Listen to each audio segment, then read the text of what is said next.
Hello everyone, before we begin today's video, I need your help. We've noticed that the channel is losing traction, and subscribing is one of the best ways you can help us. It's quick, free, and allows us to continue bringing you great content. Your support means everything. Let's keep this channel growing collectively. Where are you watching from? Drop your city or country in the comments below. Thank you very much. Now, let's get back to the story. One word from me, and you won't work anywhere again. The scream tore through the ballroom like a match struck in a room full of perfume. Forks froze mid-air. A laugh died mid-breath. Crystal caught chandelier light and threw it back like 100 tiny spotlights, all of them suddenly aimed at the same table.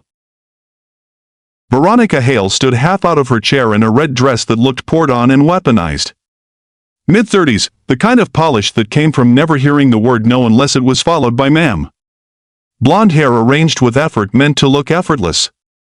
Earrings sharp enough to feel like threats. Her finger stabbed the air like she could puncture someone's future with it. Across from her stood a black woman in a crisp white button-down and a black service skirt. Hair pinned back, minimal jewelry, posture straight like it had been trained in rooms where nobody applauded you for surviving. Her name tag read Nia borrowed for the night. In her arm was a slim black folder, the host sheet, the authorized list, the signatures that decided what this table got to demand. Dry paper. Clean lines. The kind of boring truth that usually settled rich people down. Tonight, it only made Veronica louder. She ruined my night, Veronica snapped, loud enough for nearby tables to hear. I asked for the 09. She brings the wrong bottle like I'm some nobody. But contempt wasn't really about wine. It was about uniform. It was about who deserved grace and who deserved punishment. A murmur rippled outward like smoke. Heads pivoted. Phones rose, small black rectangles lifting from linen like they'd been waiting for a cue. A man at the next table smirked and adjusted his angle. A woman in pearls covered her mouth like she was shocked, but her eyes glittered with appetite. Nia for now kept her gaze level. Not confrontational. Not apologetic. Present. That calm offended Veronica more than any argument could. Look at me when I'm speaking to you, Veronica barked. Nia looked. And the room misread it immediately. To them, calm meant guilt. Stillness meant permission. A man hurried over wearing a black suit and a smile built for crisis. Damien Cole, banquet manager, late 30s, jaw tight, eyes trained to locate wealth the way a dog locates meat. Miss Hale, Damien said quickly, palms open, voice smooth as a bribe. I'm so sorry. We can fix this immediately. Veronica didn't even look at him. She looked at Nia. Fix it by removing her. Damien's smile held while his eyes slid to Nia for the first time, down her uniform, across her name tag, lingering as if cloth could explain everything. Nia, he said, using the tag like it gave him authority, did you misunderstand the order? It wasn't about the order. It was about her place. Nia lifted her eyes. For half a second, Damien's smile faltered. Something in her expression didn't fit the script. There was no panic. No pleading. No tiny apology hoping to be forgiven. Ma'am, Nia said evenly, controlled, professional. I followed the host sheet provided for this table. If there's a discrepancy, I can have my floor lead verify the authorization. Veronica laughed, sharp and cruel. Your floor lead? Honey, you don't get to talk like you have options. A few guests chuckled, not because it was funny, but because laughter was a shield. If you laugh, you're not the target. Veronica leaned forward, lowering her voice into a poison meant to travel anyway. I know people. Not friends. People who decide if you eat. People who decide if you work. I make one call and you're done in this city. The threat landed with extra weight in a room that pretended race wasn't relevant. Silence followed, thick, complicit. Nia's jaw tightened, not in fear, but restraint. An old reflex rose in her names, titles, numbers, receipts of her life that could shut this down instantly. She killed the reflex. Tonight wasn't about being believed. It was about watching who chose cruelty when they thought it was safe. Before we continue, where are you watching from? Drop your city or country in the comments below. And if you believe in dignity and justice, hit like and subscribe. These stories spark change. And we're glad you're here. Now, back to Nia Carter. Damien stepped slightly between Veronica and Nia, a human apology for Veronica's temper. Except his body wasn't shielding Nia. It was boxing her in. Let's not escalate, he murmured, but his eyes said, be smaller. Be quieter. Make this easy. Veronica's chair scraped back. She stood fully now, red dress blazing against white linen like a warning flare. Oh, so you've got an attitude too, she snapped, because calm always read as defiance to people who lived on intimidation. The crowd leaned in with their eyes. Someone whispered, she should just apologize. Another voice answered, she's making it worse. As if dignity was a crime. Nia tightened her grip on the folder. Paper edges pressed into her palm. She could smell expensive perfume and buttered seafood, could hear the chandelier hum and the tiny clink of a fork someone couldn't stop tapping. Damien's tone sharpened. Nia, I'm going to need you to step away from the table. Veronica lifted her chin, triumphant. And take that paperwork with you. I don't want it near me. Proof didn't matter in a room that worshipped power. Damien turned toward the edge of the ballroom and snapped his fingers like summoning a tool. Owen! From near the double doors, security moved. Owen, early 40s, tall, black suit, earpiece, shoulders like a wall. His face practiced neutrality, the kind that could become force in a heartbeat. He stopped in front of Nia, scanned her uniform, the folder, then her face. Ma'am, he said, voice low and rehearsed, I'm going to need you to come with me. He didn't touch her yet, but his body was already a barricade. Behind him, the ballroom breathed wrong. Excitement. Relief. Anticipation. Nia looked past Owen at Veronica, still standing, red dress blazing, chin lifted like she'd conquered something. Nia's eyes traveled across the room, collecting faces the way some people collected evidence. A man smirking as he filmed. A woman in pearls pretending not to watch while watching anyway. A couple shifting their chairs away from the drama like it was contagious. No one asked, "Are you okay?" They asked, with their silence, "How fast can we erase you?" Nia lowered her gaze to the host sheet in her folder, the authorization, the signatures, the logic that mattered in boardrooms and courtrooms. Here, paper was only paper. She exhaled once, slow, and stepped. Not because she was obeying. Because she was observing. As Owen guided her toward the side corridor where the light dimmed and the music softened into a distant pulse, a donor at a nearby table muttered, "They always think they can talk back." Always. The word dropped into Nia's chest like a cold coin. 3 hours earlier, that same chest had been under a tailored blazer in the back of a town car. The driver had called her Ms. Carter without hesitation.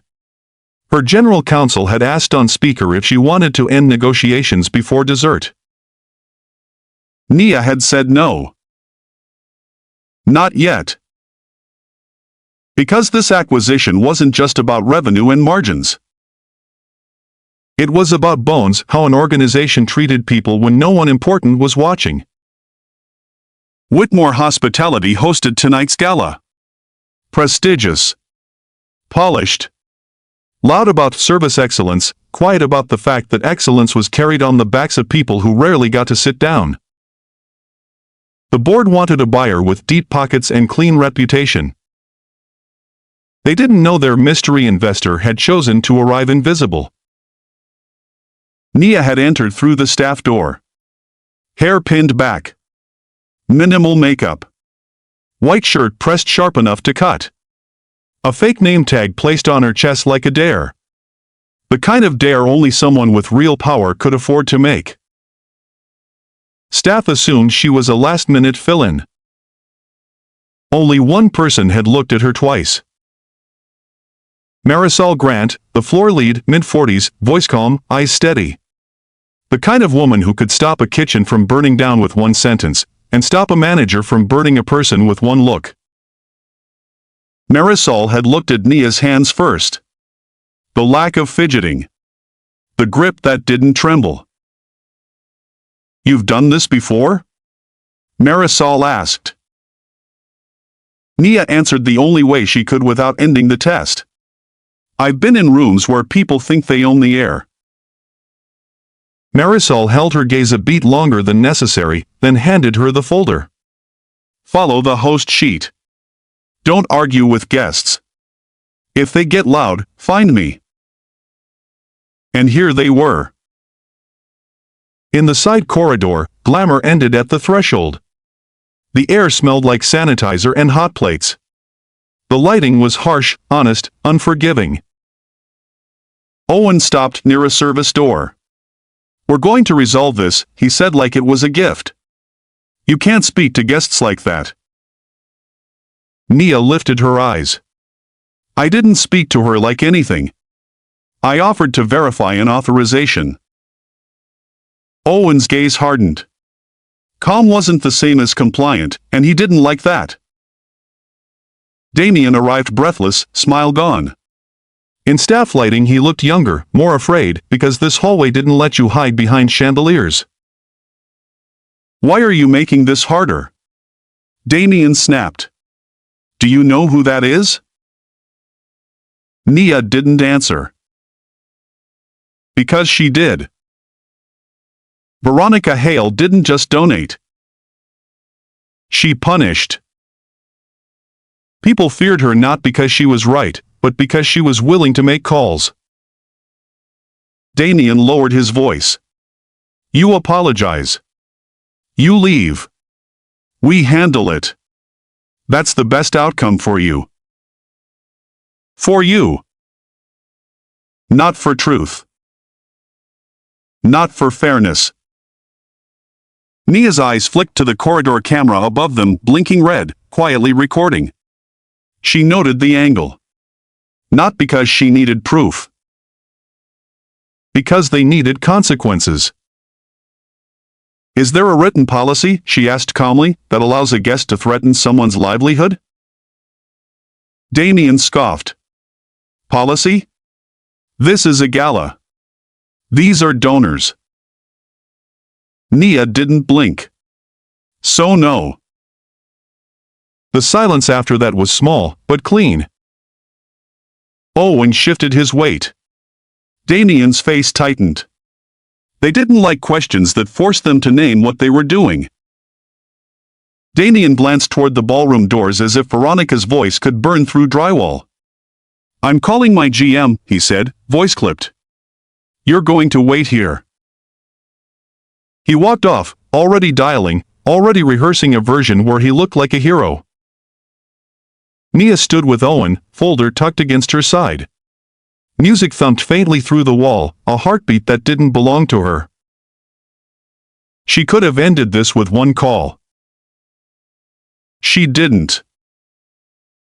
Because the point wasn't to win. The point was to watch the room reveal itself. Inside the ballroom, the story was already being rewritten. By the time Damien returned, donors had approached Veronica with sympathy as if she'd been harmed. Someone dabbed at the corner of her eye with a napkin. Someone patted her hand. A man offered her a fresh glass as if her throat were the injured party. Veronica performed indignation like it was an art. "I donate 6 figures," she announced, glancing around for witnesses. "And this is how I'm treated? By staff who think they can challenge me?" Challenge. As if offering verification were a punch. In the corridor, Damien forced calm onto his face. "Here's what's going to happen. You're going to clock out. We'll process an incident report. You will not re-enter the ballroom." Nia looked at him. "On whose authority?" Damien's jaw flexed. "Mine. You're removing me because a guest threatened me. Because you escalated. By offering to verify an authorization?" Damien reddened, not with shame, with frustration at having to say the quiet part out loud. He pointed back toward the ballroom. "Those people keep the lights on." From behind the doors, Veronica's voice cut through again. "Is she gone yet? Because I'm not sitting here with my appetite ruined." Damien turned sharply to Owen. "Walk her out. Through service." Owen opened the service door. "Let's go." Nia took a step, then paused. "I want my floor lead," she said. Damien barked a laugh. "No." "I want Marisol," Nia repeated. "She assigned me the table." Damien's smile flattened. "Marisol's busy." "Then you're choosing to do this without supervision," Nia said. "Noted." "Noted." Damien's eyes narrowed. "Who do you think you are?" Nia didn't answer. Because the answer would end the test. As Owen guided her down the service hall, a wineglass tipped inside the ballroom. Crimson spilled across white linen, blooming like a bruise. Guests hissed and laughed and clucked their tongues. The stain became a second spectacle to distract from the first. The service hallway was colder, narrower, honest in a way the gala floor wasn't. No chandeliers. No velvet. Just the hum of refrigeration and the clatter of trays. Owen led Nia with the same pace he'd use for someone who might resist. Damien followed a few steps behind, already speaking into his phone. "Yes, Ms. Hale, I understand. Yes, we're handling it. No, she won't come back." Staff passed them, servers with trays, a dishwasher pushing a cart, a cook leaning in a doorway for a breath. Their eyes met Nia's for half a heartbeat, then dropped.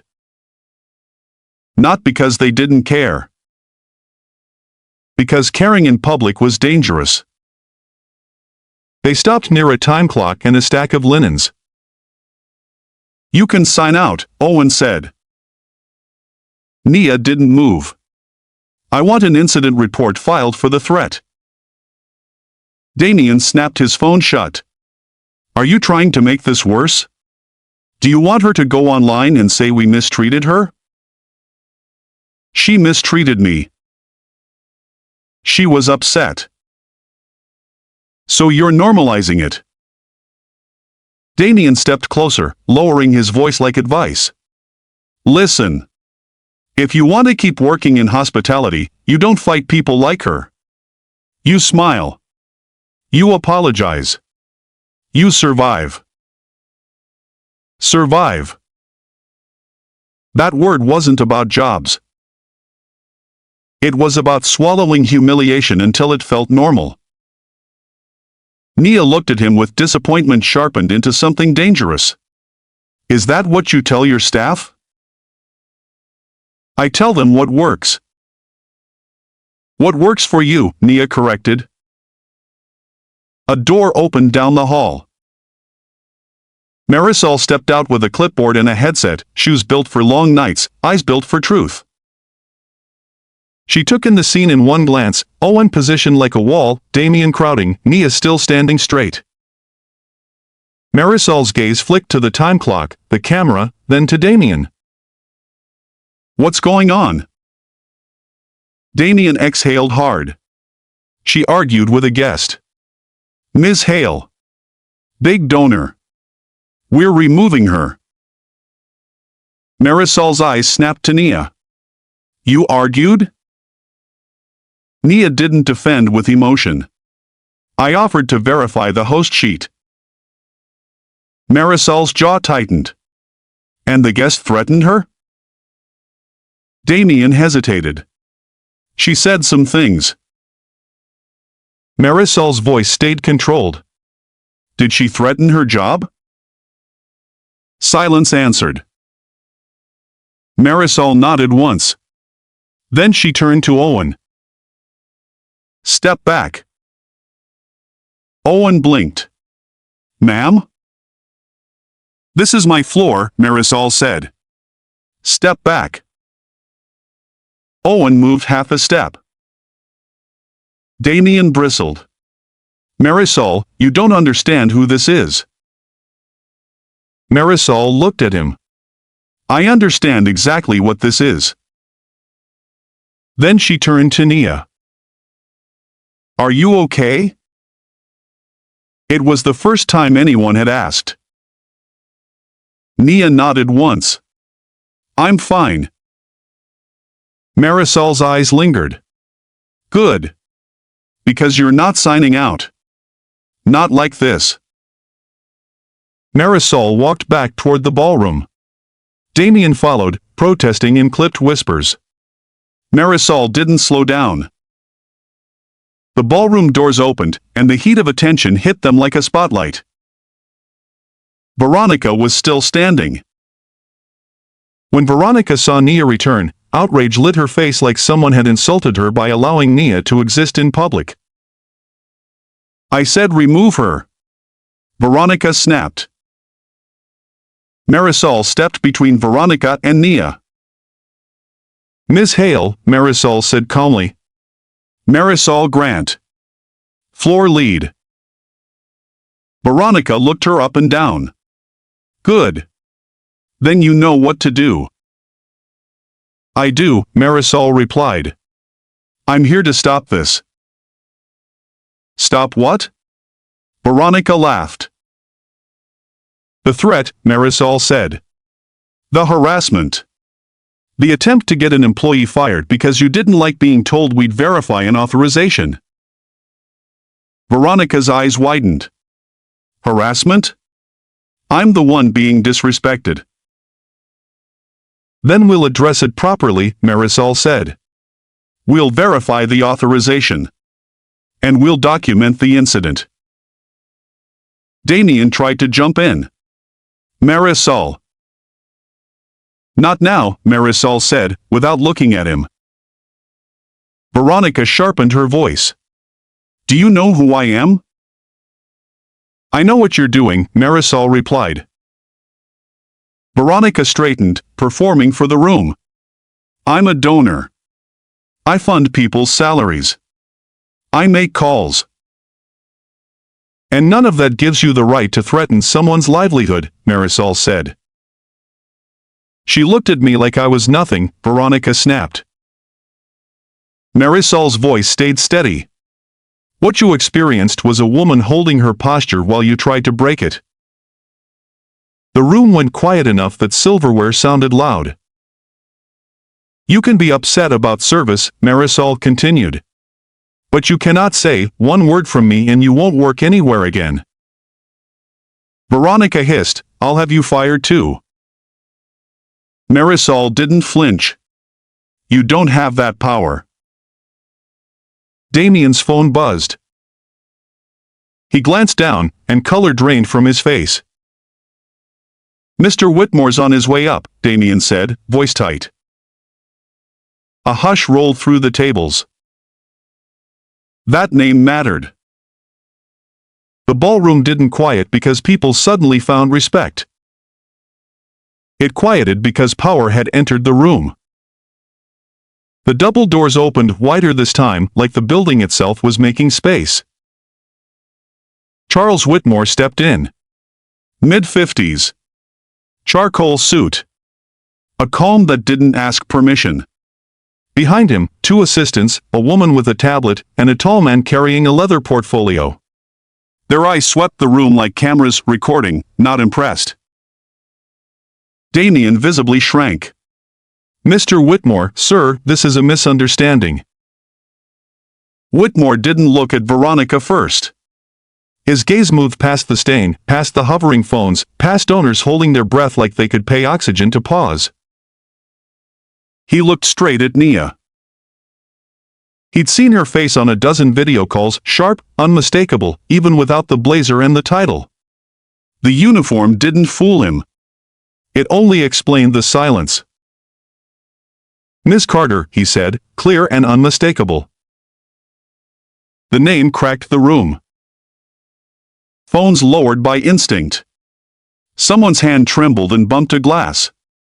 A man at the back mouthed, "No way," like he was praying to be wrong. Veronica's smile didn't just fade. It fractured. "Excuse me," she snapped, suddenly thin. Whitmore stepped closer, not to intimidate, just to confirm reality.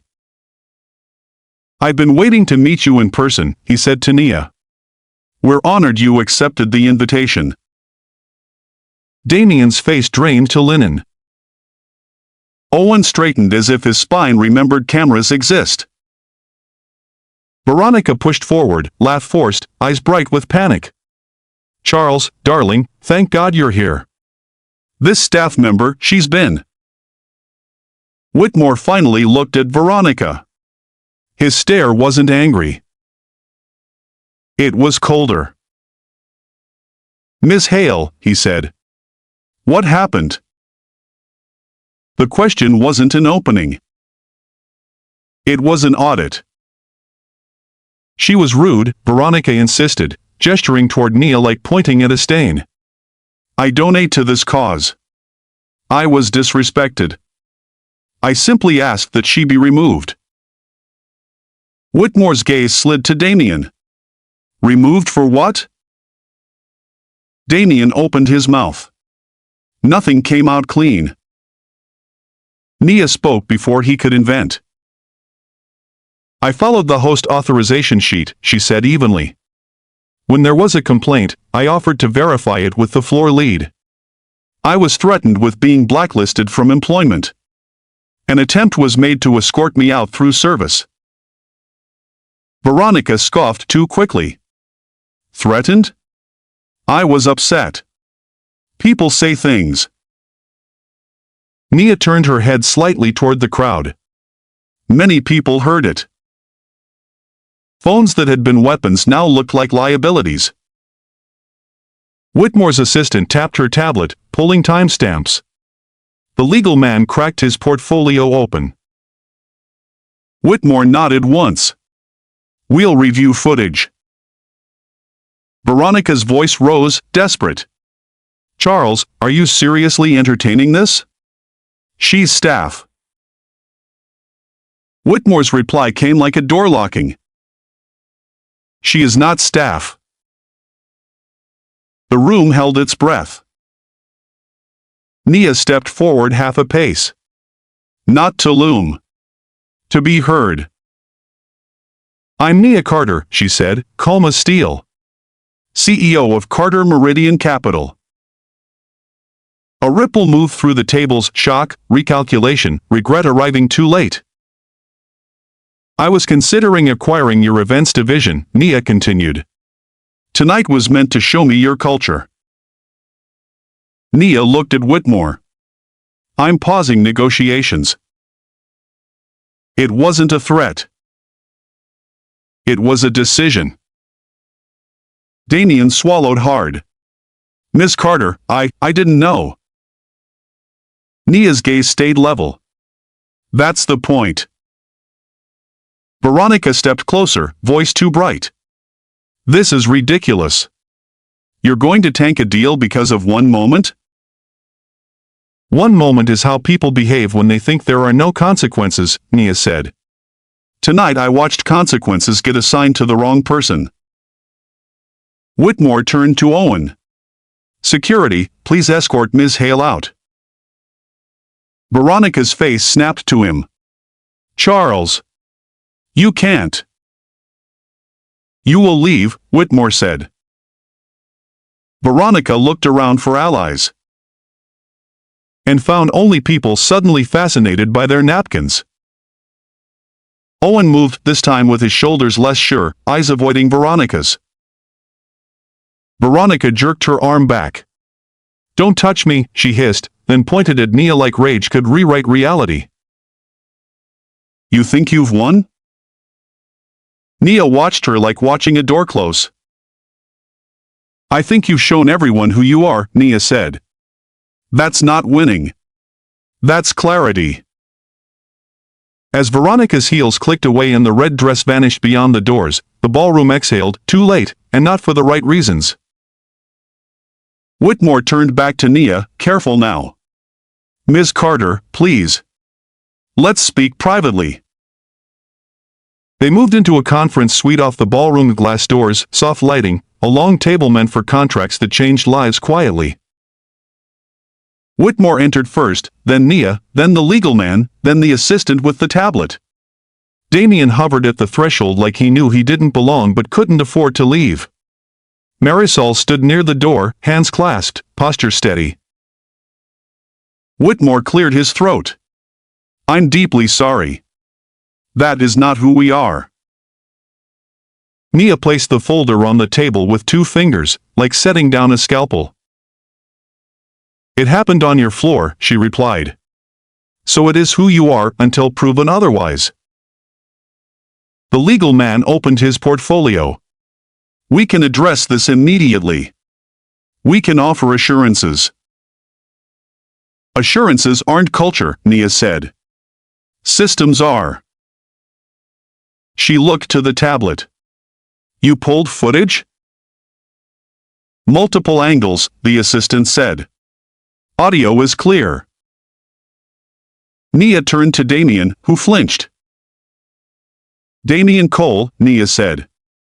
"Banquet manager." "Yes, ma'am." "You attempted to remove an employee for being threatened," Nia said. "You dismissed policy as irrelevant because the aggressor was a donor. Is that accurate?" Damien's mouth opened. Closed. "I was trying to protect the venue." "You protected revenue," Nia said. "Not people." Whitmore's eyes tightened. "Damien." Nia raised a hand, stopping him without theatrics. "I'm not here for scolding. I'm here for procedure." She slid a notepad toward the assistant. "Document the following." Keys clicked. First, an incident report filed tonight, with video attached and witness list compiled. Names of staff and guests who were present. No edits. Second, a written policy reaffirmed any threat to staff results in removal of the guest. Donor status irrelevant. Whitmore swallowed. "That will upset some people." "Good," Nia said. "Let them be upset somewhere else." Third, Damien is suspended pending investigation. Owen and security undergo retraining on bias protocols and escalation procedure. The legal man shifted. Fourth, Marisol Grant is named interim operations oversight for events and guest conduct effective immediately, pending HR paperwork. Marisol's eyes widened slightly, guarded. Whitmore blinked. "We can." "Decide," Nia said gently. "Not consider." Whitmore nodded once. Fifth, an independent hotline for staff reporting, anonymous if needed, external review. Not routed through venue managers. Damien's face reddened. "I." Nia looked at him, and he stopped. Sixth, a written apology delivered to the staff team by leadership stating clearly what occurred and what will change. Not vague. Clear. The legal man exhaled. That's extensive. So was the damage, Nia replied. Whitmore stared at the folder. If we comply, will you resume negotiations? Nia paused. Maybe, she said. But the question isn't what you do because I'm here. She glanced toward the door where gala noise was muffled, still alive. The question is what you do when I'm gone. Silence settled. Whitmore's voice softened. Then tell me what you want. Nia's gaze shifted to Marisol. Marisol held it without blinking. I want your people protected, Nia said. Not as a slogan. As a system. Whitmore nodded, sobered. We'll do it. Damien stepped forward, desperate. Miss Carter, please, I didn't know who you were. Nia met his eyes, calm and unkind in its honesty. You were kind to the donor because you knew who she was, she said. You were cruel to me because you thought I was nobody. That's not. That's exactly what it was. Whitmore turned, voice firm. Damien, step out. Damien froze. Sir. Step out. Damien left the suite stiffly, pride trying to cover fear. The door shut, and the room felt cleaner. Nia stood. Send the policies by morning. Meeting schedule for operational changes. Whitmore nodded. Yes. As Nia turned to leave, Marisol spoke quiet, controlled.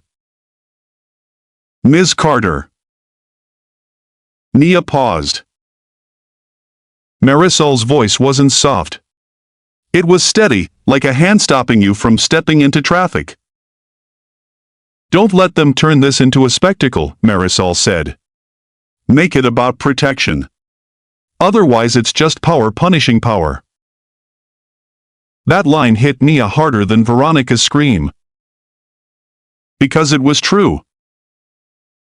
And because it came from someone who hadn't needed to know Nia's name to defend her humanity. Nia walked the service corridor alone afterward, not because she was lost, because she needed quiet. Gala music pulsed faintly through walls. Laughter returned in pockets, forced and awkward, like a party trying to pretend it hadn't witnessed itself. She passed staff moving trays, shoulders tense, eyes darting. When they saw her, some froze, unsure whether to bow, thank, or avoid. Nia hated that. She had spent her life fighting to be seen as competent, powerful, unquestionable, only to arrive at a moment where being seen made everyone else smaller. Her phone buzzed. A message from her general counsel. Do you want us to terminate negotiations and issue a statement? A statement would be easy. A clean villain. A clean hero. Applause. But Marisol hadn't defended her for applause. Marisol had defended her because someone had to. Nia typed back, no statement tonight. Draft internal reform terms. Focus on staff protections. When she turned, Marisol was there, quietly, like she belonged in every corridor in the building. You okay? Marisol asked again, more gently. Nia nodded. I'm thinking. Marisol studied her. About her? About me, Nia admitted. Confession tasted strange. Nia Carter didn't confess. She concluded. She decided. But tonight had slipped a mirror in front of her. I've walked into rooms where people smiled at my money and hated my skin, Nia said. I learned to be colder than the room. I learned to let fear work for me. Marisol listened without flinching. And then you looked at me, thinking I was just a server, and you told me to lift my chin, Nia said. Because you were letting them bend you, Marisol replied. I wasn't. Marisol tilted her head. You were letting them decide the story. Even if you planned to win later. That landed. Nia looked toward the ballroom doors, toward chandeliers and expensive laughter behind glass. I wanted to see their culture, she said. I got my answer. Marisol's voice stayed steady. Then do something with it. I am, Nia said. And she spoke like reading a plan off the inside of her skull. I'm creating a staff protection covenant tied to the acquisition, Nia said. Minimum wage increases for all hourly event staff across the group. Guaranteed breaks. Clear removal protocols for abusive guests. A reporting line outside venue management. Paid legal support for staff who face retaliation. Marisol's eyes widened slightly. That's big. It has to be. And Veronica? Marisol asked. Nia paused. The older version of her, sharp, furious, hungry for humiliation as justice, raised its hand. Then Marisol's line returned, otherwise it's just power punishing power. Veronica will face consequences, Nia said. But I'm not building this around her. I'm building it around the people she thought were disposable. Marisol nodded once. And Damien? He made choices, Nia said. He'll live with them. Marisol looked away, then back. When the room finds out you're investing in protections, they'll call you dramatic. Political. They'll say you're doing it for image. Let them, Nia said. You sure? I know what image looks like, Nia replied. This isn't image. This is structure. Marisol exhaled slowly, tension releasing. Then I'll help, Marisol said. You don't owe me anything. I'm not doing it for you, Marisol replied. I'm doing it because tomorrow there will be another Veronica. Another Damien. Another woman in a uniform who deserves to go home with her dignity intact. Nia extended her hand, not like a queen granting favor, but like a leader inviting partnership. Marisol took it. The handshake wasn't symbolic. It was a contract without paper. 3 weeks later, the chandeliers still hung in the same places. But the building moved differently. It wasn't the kind of change donors could photograph. No ribbon cutting. No speech designed for applause. It was the kind of change that appeared in corridors first. In the staff hallway behind the ballroom, where the walls used to hold nothing but scuff marks and silence, new signs appeared. Not motivational posters. Not corporate slogans. Plain language. Abusive staff results in immediate removal. Threats are documented. Retaliation is prohibited. If you feel unsafe, call this number. A hotline.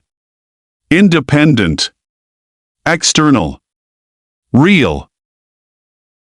The number wasn't routed through venue management. It didn't ring in an office where fear could mute it. It went to an outside firm with contractual authority to log, escalate, and audit. Hourly rates bumped up across the events division. Breaks became protected blocks on schedules instead of favors. Shift leads stopped bargaining for basic decency like it was a perk. Security retraining became mandatory. Not a slideshow. Not a checkbox. A protocol overhaul with scenarios that forced the question everyone avoided. Who are you protecting, and why? Owen sat through the sessions with his neutral expression, but neutrality didn't protect him anymore. His choices had a paper trail now. In one session, the trainer played the clip from the gala, Veronica's voice, Damien's posture, Owen's stance. The room went quiet, not with gossip, but with recognition. "Identify the first failure," the trainer said. Someone said, "Damien." Someone else said, "The crowd." A server in the back said, "The assumption that the uniform means the truth doesn't matter." Owen swallowed and said, quietly, "Me." Marisol's title changed first on paper, then in practice. Interim Operations Oversight Events and Guest Conduct. Long title. Short impact. The next time a VIP snapped at a server, Marisol didn't ask permission to intervene. She stepped in, calm and firm, and reminded the guest of policy like it was gravity. Word spread quickly, not through donor circles, but through staff groups. "This place is different now." Whitmore held a staff meeting not under chandeliers, not in the ballroom. In a plain conference room where people could sit without feeling like they were trespassing in luxury. He didn't perform remorse. He didn't say "we regret" like a lawyer trying to make pain vague. He said, clearly, "We failed one of our people. It won't happen again. If it does, the person responsible will be held accountable regardless of who the guest is." Then he sat down.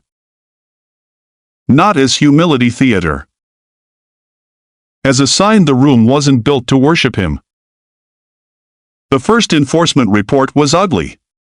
The first 2 weeks included incidents that used to disappear into whispers: a donor grabbing a server's wrist, a guest making a racist joke to lighten the mood, a VIP threatening to get someone fired. Under the new policy, each incident was logged, reviewed, and acted on. Guests were removed. Contracts were revised. Repeat offenders were banned. The venue took heat for it. It was the right kind of heat. Damien's suspension became termination after footage review and witness interviews confirmed what Nia already knew: he had chosen convenience over humanity, and he had done it with practice. He tried to reframe it. "I was protecting the business," he insisted. The external reviewer looked at him like he was reading a recipe wrong on purpose. "You were protecting the loudest person," the reviewer said. "That's not business. That's bias." Damien left with no grand humiliation. Just a door that did not open again. Veronica tried to salvage the narrative within 24 hours of the gala. Drafted a statement about misunderstandings and overreactions, about how hard it was to be targeted for being a strong woman. She expected the room to protect her. But someone posted the full clip, context intact, audio clear, timestamps visible. Her words were undeniable. "One word from me, and you won't work anywhere again." Sponsors didn't denounce her loudly. They simply stopped returning calls. Committees restructured. Invitations evaporated. The kind of punishment that hurt someone like Veronica wasn't public shame. It was private irrelevance. She tried to book another fundraiser at a different venue. The venue declined. No explanation. Just a polite email short enough to be cruel: "We're unable to accommodate your event at this time." Veronica called. She threatened. She named names.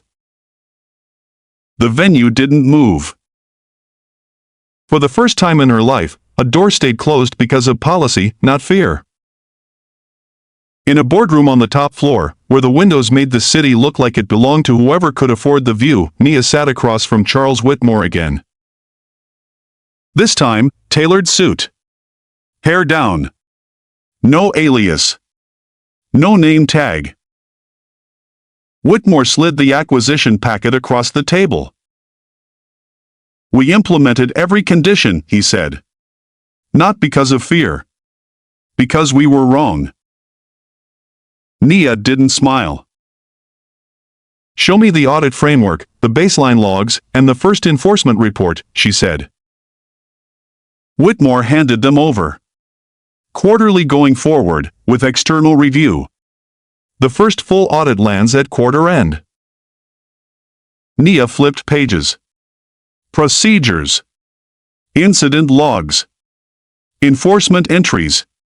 Consequences applied without exceptions. Structure.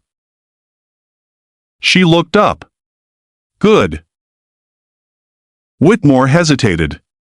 You could have destroyed us. I didn't come to destroy you, Nia said. I came to see if you could be better. Whitmore nodded once, chastened. And Marisol? Nia's eyes softened, almost imperceptibly. She's why I didn't make this about revenge. Whitmore exhaled. She's changed the place. Nia signed with one smooth stroke. Not as a victory lap. As a decision. That evening, Nia walked the service corridor again, by choice. Not to test. To witness. The corridor smelled the same: sanitizer, hot plates, faint coffee. Steel prep tables still carried scratches that never disappeared. Staff moved quickly, balancing trays, surviving long nights. But the air felt different. People nodded at her, not with fear, not with frantic reverence. With something closer to trust. A dishwasher pushing a cart met her eyes and didn't look away. A server passing by said, "Evening," like she belonged in this hallway as much as anyone. Nia stopped near the prep tables. Marisol was there, clipboard tucked under one arm, headset resting around her neck. She looked tired, not broken. Tired like leaders get tired when they actually protect people. We did it, Nia said. Marisol nodded once.